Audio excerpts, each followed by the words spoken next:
Okay, people, we're back to the Kenobi podcast. And this is going to start off with a quote from Godfather 3. Just when I think I was out, they pulled me back in. And by that, I'm talking about DAYSTAR. DAYSTAR has pulled me back in with more nonsense, with more information. But right now, I have to tell you something. After this deep dive, I'm starting to question. And I never thought I would say this. I am starting to question Jonathan and Suzy's intentions. And I know, listen, if nothing else, I've taken up for him. I said a man of integrity, a godly man, a good man, a kind man, a naive man in some regards. But after this week and what I just heard and what I'm just trying to put together from the Kenobian side, I've got some concerns. Here's what I'm talking about.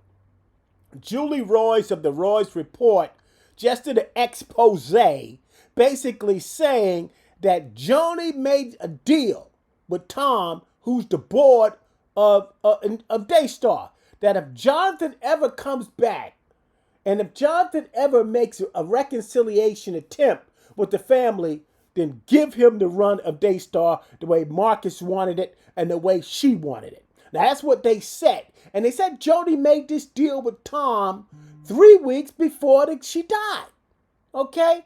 Now, I'm going to say this right now. I'm going to pull that whole story apart from a different angle because Julie and Laura and all of the friends are saying, oh, Joni, good Joni, and Jonathan. I've got problems with this. And I hope you see what I'm talking about. So without further ado, people, let's go into this right now and try to understand exactly what Julie's talking about.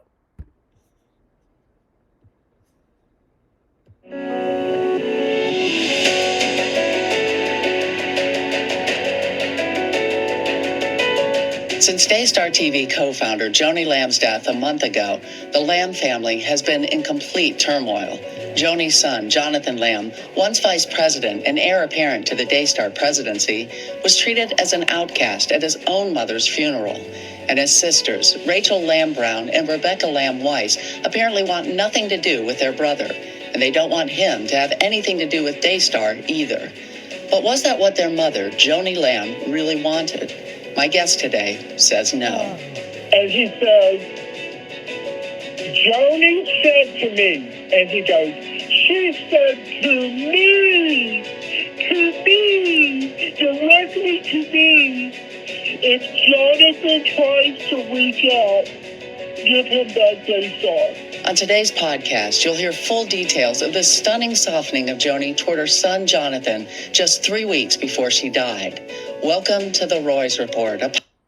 Now, 3 weeks before the woman died, she says to Tom, if Jonathan ever comes back looking to make right with us, give him Daystar. That's what Joni said to Tom, who's the power behind the board right now. Now, as you can see, because this new evidence comes out, do you see how Julie is saying, oh, how Joni's tender heart changed? Really? This was 3 weeks before the lady died. She still didn't try to call her son. She didn't reach out for a son. She knew what was going to happen at that funeral, and she didn't stop it. What happened here, I'm not going to tell you the conclusion. Let's keep going. We'll see what Julie got for us. What I'm about to share is a recorded interview with someone close to the Lamb family, someone that Kenyon and Katie know, someone that Jonathan and Suzy know. And this person claims that Daystar board member Tom Callender told her that 3 weeks before Joni's death, he met with Joni. And during that meeting, Joni told Tom that if Jonathan ever reached out for reconciliation, to give him Daystar. Wow. You're going to hear that story from this woman directly. But as a condition of talking to me, she asked that her identity remain anonymous. Well, you know what? Okay, we all have anonymous sources. But in where Daystar is concerned, we got people taping people. Why can't you just give us the woman's name? But nevertheless, so basically, we have here a witness who can prove without a shadow of a doubt that Joni said if he ever comes back trying to make right, give it to him. Sounds like to me, if Jonathan really wanted to take it, all he had to do was get a lawyer. But nevertheless, let's keep going. By the way, according to this woman, Joni had breast cancer that had metastasized and got into her bones. Here's part one of my interview with this woman. I called Suzy and Jonathan with an intent when Joni died, and we got word she was dead, and the funeral had not occurred, and I knew the chaos in the family and the pain and the hurt and all the junk that's going on within the body of Christ. I called Jonathan and Suzy and said, guys, I really feel I'm on a mission. I really feel Jesus has asked me to do something. Would you come meet me? And they said, and Suzy said, we could be in the office in an hour. So she came over, they sat down, and I shared my story. I was sexually abused as a child. I am a victim of that. I know what that feels like. I know the horrors and the pain. So you're not talking to someone who hasn't been healed, come out of it, and appreciate, the child sex trafficking and all of the evils that pornography is doing and destroying families. I know, I lived it. I said, but I want you to understand something where I'm coming from. If you two are willing, in so many words, to fall upon the sword and say, Josh, Rebecca, y'all may never be able to forgive us, but we truly are sorry. This got out of control. This was carried way too far. And we want to apologize for any pain we have caused, and we are sorry. Now, Suzy and Jonathan were sobbing, just sobbing. Right, yes, we'll do that. You're right. And they're crying. I said, okay, well, I can probably call Rachel and Josh. I've got their numbers. I'll try to orchestrate a private meeting here in the office where we can begin some sort of healing and get this going before the funeral. I said, this is going to be disgraceful to the body of Christ if we don't deal with it. And I wish Joni could have had the ability to do that, but she didn't do that. She didn't have the nerve or whatever. She was lacking, I don't know, something. But anyway, I don't want to sit in the seat of the scornful. That is not who I am. Well, listen, I'm going to say this right now. Did she just say what I thought she said? Because it sounded like to me she said, I know what it's like to be abused relating to their daughter. Okay? And then she said, because she said the child. Okay? But then after telling them how she understands what it was like and what the girl went through, then she says, are you willing to fall on your own sword and basically apologize for you standing up and saying Joshua assaulted or allegedly assaulted or did some serious SA business allegedly to our daughter? Are you willing to fall on your sword, Jonathan and Suzy Lamb? And she quoted Rachel and Josh. Rachel and Josh. You're willing to call Josh and say, listen, we took this thing too far? What the hell? I'm sorry to use that word, but that's hell.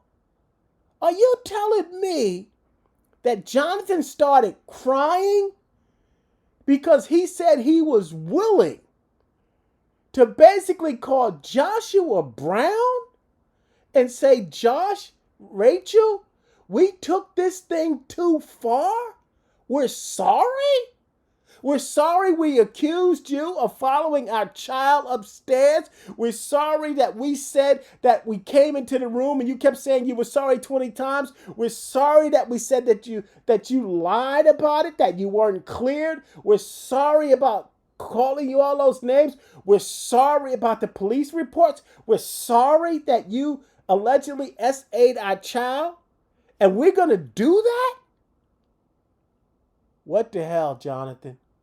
You know, I've always taken up for you, Jonathan, but I'm going to be honest. This is really, really strange. This is sketchy, people. Now, a lot of people always said that Jonathan and Suzy weren't all right. They had their own dirty hands. And I took up for them.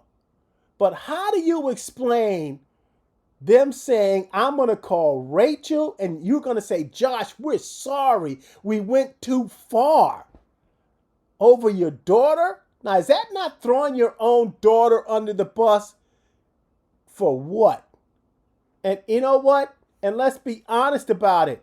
Here's the crux of the matter right here. According to Jonathan, she buried allegations of sexual abuse and then married a man who discarded his wife for 30 years. I mean, these actions were unconscionable. Unconscionable? But Jonathan just said he's willing to fall on his own sword and say, Suzy and I went too far. Even though you buried those SA allegations, Josh, we're sorry. Am I hearing that right? Are you hearing the same thing I'm saying? Are you hearing what I'm hearing? Because it sounds like Jonathan and Suzy are ready to throw their own child under the bus to get back at DAYSTAR, to get to see the power. He have to call Josh and Rachel to say we went too far. That validates everything Joshua Brown said. That validates everything Rachel has accused him of doing. This totally paints Jonathan and Suzy in an ugly light, and you have to admit that. I've been a proponent for them. I've supported their integrity, but this is very serious. All the stuff Suzy said about Josh Brown and Jonathan, and Joni covering it up, and Marcus covering it up, and you're telling me he's willing to say, Rachel, Joshua, we're sorry we said all those things about what you did to our child. We went too far with those allegations. Really? That don't make Jonathan look too good. You know it and I know it. This really opens a lot. I've been taking a lot of flack from a lot of people who have been saying that Jonathan was not as clean as people thought he was. And I'm going to be honest, Laura Lynn's not going to tell you this and everybody else, but I've got a bad taste in my mouth about somebody who's just going to say, I want to get my power back by throwing my... How does the daughter live with that? While you're falling on your own sword, Jonathan, how's your daughter going to feel that you threw her under the bus when she gets another 5? How is she supposed to have this outcry if you basically are saying, Joshua, we went too far? I shall continue. Be a healer. I want to bring unity. Mm-hmm. My whole testimony is about forgiveness and the healing, how it healed my family. Yes. So that's who I am, just so you know. Okay. Okay. Blessed be the peacemaker. They're willing. They're like 100% on board. 100%. So Jonathan, 100% on board with them. Her telling them to call Joshua and Rachel and apologize. They were 100% on board. Did they maybe go back and ask the daughter what she thought about that? Come on, people. That's sketchy. Well, let me just tell you the dynamics that you may not know.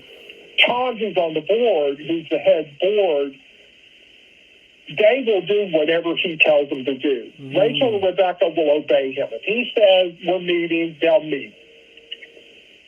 Because he kind of has been the head and lead of the board all these years. Mm-hmm. I said, okay, give me his number. I'll call him and see what I can get done. So he answered the phone. I said, well, Tom, the reason I'm calling, and I said, I want you to hear me. I have just had a 2-hour meeting with Jonathan and Suzy, and they want to reconcile with their sister. He wants to reconcile with his sister. He wants to apologize. He wants to bring healing. He wants to do whatever it takes. Think about this. To heal the family. That he and Suzy are broken. This is serious. They are so broken over Joni's passing really serious, and the pain that the family's been through. They don't want the family to experience any more pain and suffering. This is really serious. And they want to do whatever they've got to do to heal the family. When I tell you this, man, they're willing to do whatever they've got to do to heal the family when see, this is what I've been saying. Everybody keeps talking about Daystar, but I kept saying I thought at the heart of this was about a girl, a daughter, that said Joshua Brown did something to me. But now we're switching it back to it's all about Daystar. What is it, Jonathan? Are you a champion for your child? Or are you a champion for your inheritance? Started crying and sobbing on the phone. He was just, oh my, this is how I'm going to do it the way I heard it, okay? Oh my God, I have been waiting for this phone call. I have been waiting for this phone call. And I'm like, listening, like this phone call, you know? And he says, Joni said to me, and he goes, she said to me, directly to me. I wonder if he really sounds like that. If Jonathan tries to reach out, give him that Daystar. So there you have that. 3 weeks before Joni dies, she tells Tom, if Jonathan ever comes back trying to make peace, give him the company. Now that's what they're saying that Tom said. This person, we don't even know who she is, didn't even take Tom, what she thinks she should have did, but she didn't take Tom. She got no proof Tom said this other than what? Jonathan and Suzy and whoever the friends of Jonathan and Suzy. Let's see if that stands up in court. This is a mess, people. And Jonathan looks bad, and so does Suzy. I started crying. And I said, Tom, oh my gosh. He goes, we need to make this happen. We got to make this happen. I said, oh, Tom, this is incredible. Why is everybody so darn interested in getting Jonathan back at Daystar rather than getting justice for the girl? What's more important? Laura and Ray and Julie and Everett and all you truth tellers. What's more important here? You guys are lauding this like this is something great. But why am I the only one saying Jonathan's selling out his own kid? Why am I the only one saying that? Because that's what it looks like. You're going to get on your knees to Joshua Brown, the man who allegedly did something to your child? Are you kidding me? For what? Power? I thought you weren't about power. Incredible. Help me do this. Help me do this. And he's like, okay, I got to make some phone calls. Let me make some phone calls and I'll get back with you. Well, I am like crying so hard because I'm like, God, you're so good. This is so amazing. Praise you, Jesus, that this is going on. And I called Jonathan immediately. And I said, Jonathan, I don't know if I should tell you this or not. I don't know. Maybe I should let Tom tell you, but I'm crying because I'm so overwhelmed. Blessed be the peacemaker. I said, let me tell you what he said. And I repeated the phone call back to Jonathan. Well, Jonathan lost it. I said, if you and Suzy do this, I'm just telling you, this is the miracle we've been looking for. It's going to bring honor back to Joni. Wait a minute. Listen to what she's talking about. If you do this, it's going to bring honor back to Joni. And all the things that she's saying this is going to bring back, this middleman is not saying it's going to bring healing back to your daughter. Nobody mentions that. I said where she has dishonored herself and what she has done, I said this will begin a restoration of bringing honor back to her. Because Joni is a godly, truly godly, was a very godly, God-fearing woman and really loved Jesus with her whole heart. She did. I knew her. I mean, she was all about the Lord until God came in the picture. And what happened? You know what? You know what? I have to say this. On the fall of Anakin Skywalker, when Obi-Wan was so heartbreaking and wanted to blame himself for Anakin Skywalker's fall to Darth Vader, Yoda made it clear. No one could make a Jedi fall. Chose this, Anakin Skywalker did. Not even Sidious can make him fall. The boy you trained, gone he is. Consumed by Darth Vader. Stop blaming Doug. Stop blaming Doug. Doug did wrong. He's dirty. He's nasty. Yes, he talks about his stuff. But let's be honest about it. Joni was not an angel in this. She walked into this willingly. She willingly committed adultery. She willingly and continually did it to the day she died. So let's keep talking. Don't try to twist this and make Joni, this woman's trying to make Joni seem like a victim. Joni is not a victim. Joni is in hell. And that's just the way it is. Because you know what even proves my point that she's in hell? This happened 3 weeks before Joni died. Why didn't she call Jonathan? Why didn't she call Jonathan and say, if you ever make up, this is how it's going to go? All you got to do is do the right thing, Jonathan. Why didn't she try to make peace the last 3 weeks of life? Why didn't she call her son the last 3 weeks of life? Because Joni died in bitterness and anger and all this stuff. And this woman's going to try to make her feel good. I'm not interested in all that. I'm trying to get you to see that Jonathan's got dirt on his hands today. And I don't like that because I feel like I've been used. Joni became a victim of Doug. She became a victim of a man who was starry-eyed, greedy, hungry. And what was Joni? She was lustful.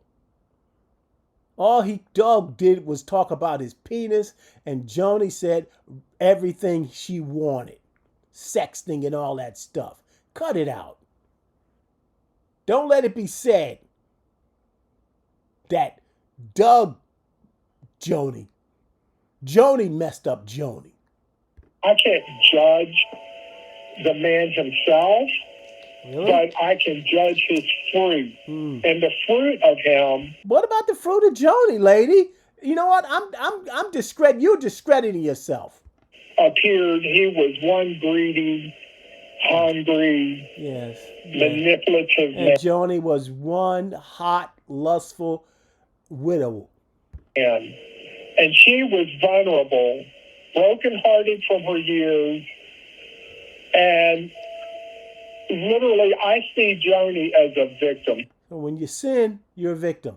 You see this? This is problem with the body of Christ.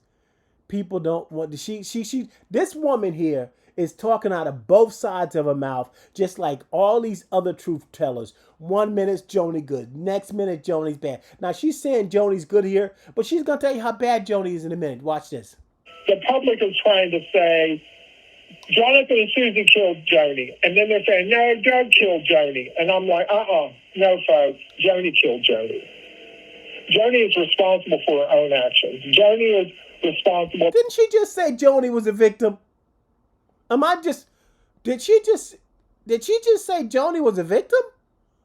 You see how these truth tellers, when they distort the truth, that you don't even know what they're saying unless you got to play it back a couple times. Because a few minutes ago, she said Joni was a victim. Now I know Joni's responsible herself. For her own inaction. She is responsible for her. Nobody killed her. She killed herself through disobedience. Then she's in hell. Read it right, ref. Read it right. By her, this intermediary, by her own words. Joni's a godly woman. Joni's a victim. Nobody killed Joni. Joni killed Joni. Joni went out of disobedience, but Joni's in heaven. No. Joni is an H-E double hockey sticks. And that's just the way it is. And that's what happens to all of us when we go out in disobedience. Same thing happened to Saul. The same thing happened to a lot of people. Same thing happened to Judas. Same thing happened to a lot of people. That's what happened to Joni. That's my opinion. Well, you know what? I don't want to tell you what to do with your opinion because you got so many different opinions. I don't know which one to pick apart. Let's keep going. And I talked to Jonathan and Suzy about this woman's story. Again, do they have any corroboration that this actually happened? Again, This woman is anonymous to you. I know who she is, but I wanted some corroboration, like what really happened. Okay. They said that actually after this woman's call with Tom Callender, Tom reached out to them. And so Jonathan had the first call with Tom that he's had in a very, very long time. And Tom asked Jonathan if he'd be willing to meet with his sisters, and Jonathan said, keep in mind, this is days or at least a week before that funeral. Now, see, these truth tellers told us right after the funeral, Jonathan went up to Tom, and Tom gave him the death stare. But now he's calling him before the funeral. I got answers. yes, again, he had had this conversation with this woman, and he apparently really was willing to say, maybe we took this too far. Maybe we hurt you too much. And he's willing to say that. To get back to DAYSTAR, we hurt you too far. But I thought his daughter was hurt too much.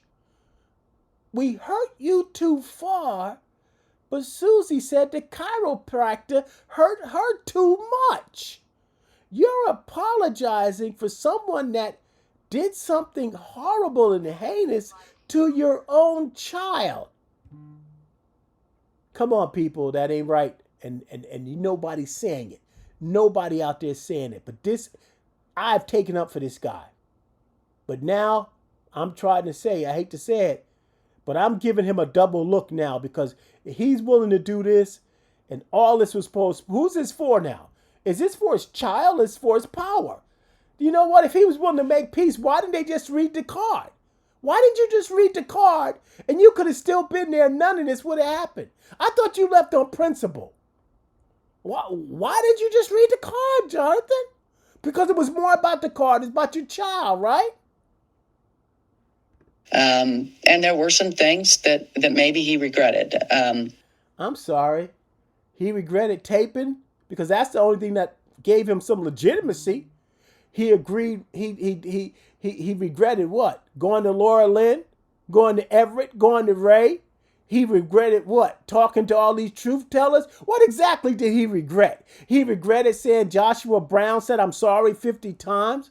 What? He regretted saying that his father was a liar, his mother was a liar. What? He regretted saying that Joshua Brown had all this other stuff going on too, that even the housekeeper took up for him. He regretted what? What exactly did you regret, Jonathan? Other than throwing your daughter under the bus.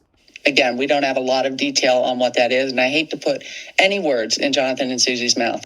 Well, I'm sorry. I'm going to ask him to put some words out of his mouth. Are you throwing your daughter under the bus, yes or no? I thought this was about your daughter. Is it yes or no? I like those words to come out of his mouth with answers, people. Because right now, he don't look good. And Suzy, Mama Bear, damn, this is making Marcus Rogers look halfway decent. And I don't like him.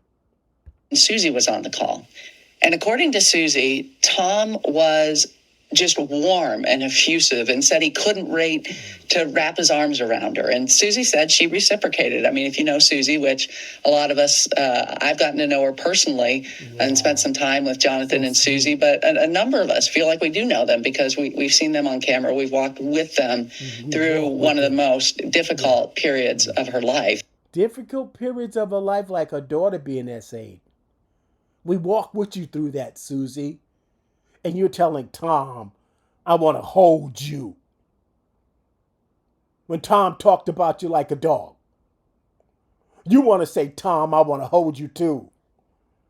When they basically said you were lying about your daughter, Suzy. When people said that you had Jonathan by the balls.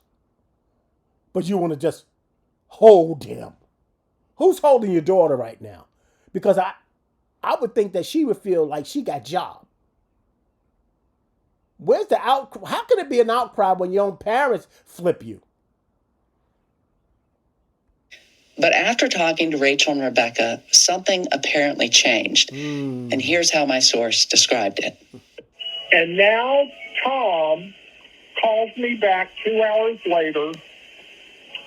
Listen, I talked with the girls, and they're just not ready for this. They said they'll get together right after the funeral, but they do not want to do this before the funeral. Now, you know what? A lot of people think that was wrong with those girls. But you know what? Look at it from their perspective. You done put me through hell for the past 2 years. You put Mom through hell for the past 2 years. Mom was so messed up and so worried and so frustrated. People called her names all over the world because of what you said. You exposed the prosperity of Mom for $100, $1,000 a honeymoon. You said Mom sent the mafia after you. And now that Mom's dead, all of a sudden you want to get back in with the family? And her grave is not even cold yet? You never came back when Mom was alive. You never tried to find Mom when she was sick for the past year. But now all of a sudden you want to walk back in and be the big brother? Hell to the no. That's why they said that. I'm not taking up for them, but this makes them more justified in my eyes because it feels like to them that Jonathan caused all this trouble for nothing, and it makes them look legitimate. It makes Rachel look legitimate, and it makes Joshua look legitimate, and that ain't right. I don't want them to be legitimate.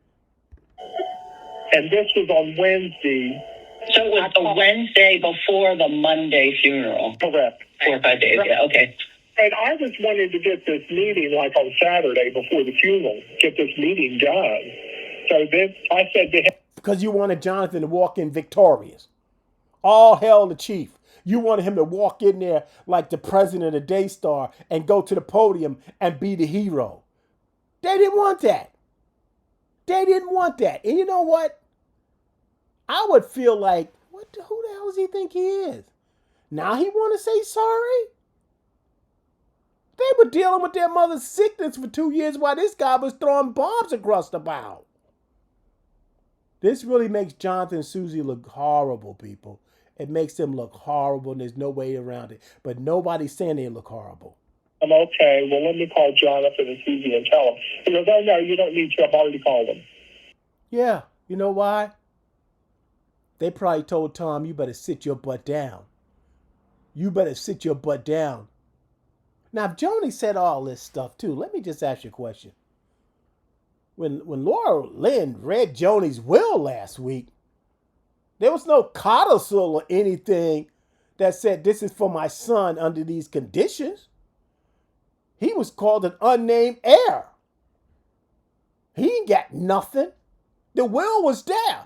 In the last 3 weeks of her life, when she had this change of heart, why did she change her will? You know what they did? They made Jonathan look like a fool now. They took away all his credibility. All the people that rallied around this guy, all the people that left DAYSTAR are probably second guessing that decision right now because they left DAYSTAR under the premise that this guy's daughter was messed over.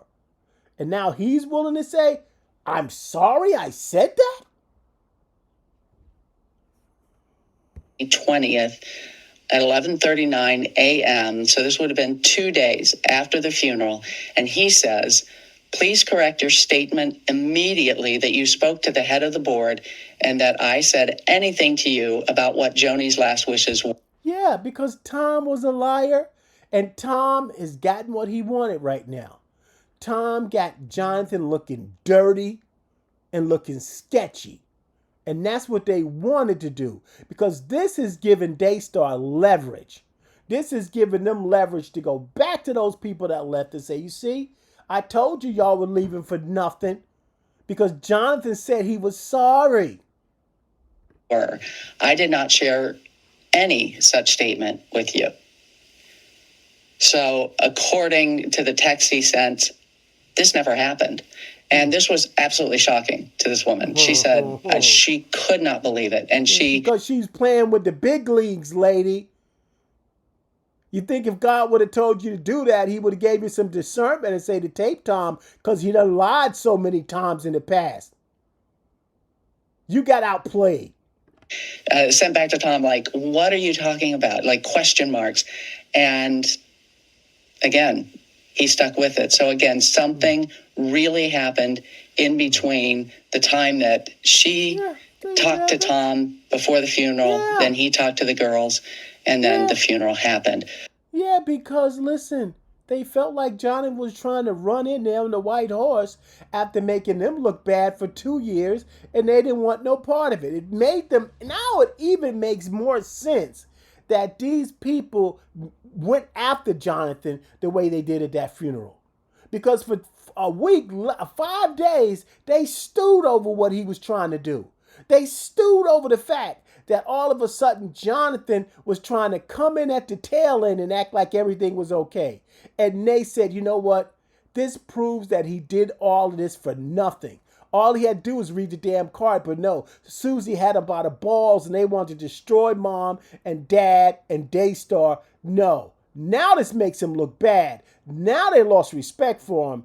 They hated him before, but to hate a person, lose respect for him, they blotted his name out the book of Lamb. And that's why Jonathan got treated like that.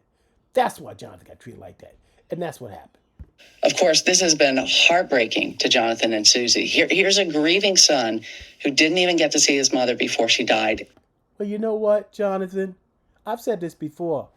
I'm not putting all the blame on Joni. You knew your mother was sick for 2 years because Laura Lynn said it herself that she was sick 2 years ago. And yet, how many times did you try to reach out to your mother, Jonathan?